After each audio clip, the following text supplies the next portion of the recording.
সুখবর সুখবর সুখবর। শেষ পর্যন্ত অনেক জল্পনা কল্পনা ঘলিয়ে কিন্তু মুস্তাফিজুর পেল সুখবর। সেই সাথে মুস্তাফিজুরের কোটি কোটি ফ্যানরা পেল সুখবর। হ্যাঁ, এটাই সত্য যে মুস্তাফিজুর রহমান আইপিএল ছেড়ে দেশে আসতেছে না।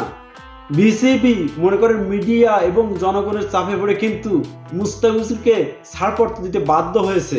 বিসিবির কর্মকর্তারা তারা জানিয়েছে যে মুস্তাফিজুর সবকিছু ঠিক থাকলে মুস্তাফিজুর আইপিএল শেষ করে তারপরে দেশে আসবে। এই খবরটা শোনার পরে হয়তো মুস্তাফিজুর কোটি কোটি দর্শক খুশিতে আত্মরা হয়ে উঠবে। আর মুস্তাফিজুর এমন সুখবর পাবেনই বা না কেন? তার সাথে যে কোটি কোটি মানুষের দোয়া ভালোবাসা রয়েছে, তার মুখটা দেখলে যে বুকটা ফেটে যায়। যেদিন সে খারাপ বল করে না, তার মুখটা দেখলে বুকটা ফেটে যায়। আর এই দর্শকের দোয়া ভালোবাসা, যার কারণে মুস্তাফিজুর পেলে কিন্তু সুখবর। চেন্নাই সুপার কিংসের মালিক মহেন্দ্র সিং ধোনি কিন্তু আবারও কিন্তু বাংলাদেশের ক্রিকেট বোর্ডে আপিল করছিল মুস্তাফিজ যাতে আইপিএলটা শেষ করে আসে। আর বাংলাদেশের বিসিবি কর্মকর্তারা তারা কিন্তু বাধ্য হয়েছে। মনে করেন মহেন্দ্র সিং ধোনির মতন একজন ব্যক্তি যদি আপিল করে বাংলাদেশ ক্রিকেট বোর্ডের কাছে, তাহলে তারাও কিন্তু বিষয়টা বিবেচনা করে দেখছে। বিসিবির কর্মকর্তা ইতিমধ্যেই কিন্তু এটা প্রচার করছে যে মুস্তাফিজুর আইপিএল শেষ করে তারপরে দেশে আসবে। আমাদের বাংলাদেশের একটাই মাত্র প্লেয়ার এবছর আইপিএল খেলতেছে, আর সেটা আর কেউ না, সেটা মুস্তাফিজুর রহমান। হয়তো আমাদের ছোট দেশগুলো আমাদের প্লেয়ারকে ইন্ডিয়ার লোকজন অবহেলা করে, যার কারণে শুধুমাত্র একমাত্র মুস্তাফিজকেই কিনছে কিন্তু ইন্ডিয়ান আইপিএল। তারপরেও কিন্তু সেই মুস্তাফিজকে কিন্তু দেশে নিয়ে আসতো, তাহলে কোটি কোটি দর্শকের মন ভেঙে যেত। আমরা বাঙালিরা খেলা দেখি কিসের জন্য? শুধুমাত্র মুস্তাফিজের খেলা দেখার জন্য। হয়তো মুস্তাফিজের যদি চেন্নাই সুপার কিংস না কিনতো, তাহলে হয়তো কোটি কোটি মানুষ এই আইপিএলই দেখতো না। তারপরেও মুস্তাফিজুর আমাদের বাংলাদেশের নাম অনেক অনেক অনেক উপরে নিয়ে গেছে। ঠিক আছে, যদি এর পরে যদি পরের বছরে যদি আইপিএলে বাংলাদেশ থেকে অন্য দ্বিতীয় কোনো প্লেয়ার কিনে আয়, তো সেটা মুস্তাফিজের জন্য। কারণ মুস্তাফিজের পারফরমেন্সটা দেখাইছে, মনে করেন বিশ্বের নামি দামি বাঘা বাঘা বলাররা সেখানে আছে।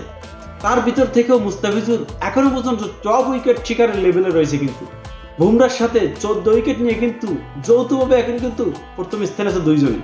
তাই বাংলাদেশের নামটা কিন্তু মুস্তাফিজুর এক অন্য লেভেলে নিয়ে গেছে এই বছর। বিসিবি যে ঘোষণাটা দিছে, সবকিছু ঠিক থাকলে হয়তো মুস্তাফিজুর কিন্তু আইপিএল শেষ করেই তাই দেশে আসবে। আর এবছর মুস্তাফিজুর এমন একটা দলে গেছে, মনে করেন 2-1 ম্যাচ খারাপ করলো মুস্তাফিজুর ফ্যানদের ভয় নাই। কারণ মুস্তাফিজুরকে কিন্তু সহসা দল থেকে বাদ দেবে না মহেন্দ্র সিং ধোনি। কারণ ধোনি যে ধরনের মাস্টার মাইন্ডে ক্যাপ্টেন্সি করে না, পৃথিবীর কোনো প্লেয়ার ক্যাপ্টেন্সি করে না। কারণ দেখেন, ধোনি 1, 2 বা 3 সেটে ম্যাচের পারফরমেন্স দিয়ে কিন্তু প্লেয়ারকে দল থেকে বের করে দেয় না। ধোনি তাকে সুযোগ দেয়, তাকে ফর্মে ফেরার সুযোগ দেয়।